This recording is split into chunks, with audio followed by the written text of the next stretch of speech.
मन कइलो पनियरा बोलावेलू धनी अपने ही खतरा बढ़ावेलू। रोके से रोके नहीं लड़ते होए तो लड़ जाए। सड़िया पटालब नजरिया तो सड़िया फिर से पहिरे के पड़ जाई।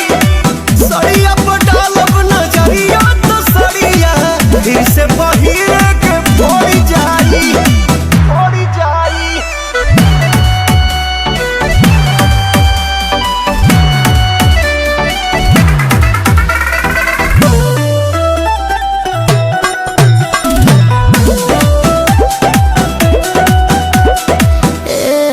जी झूठा ही शरीफ ना दिखाए जी होता देखो तो है न आए जी। रग लगलू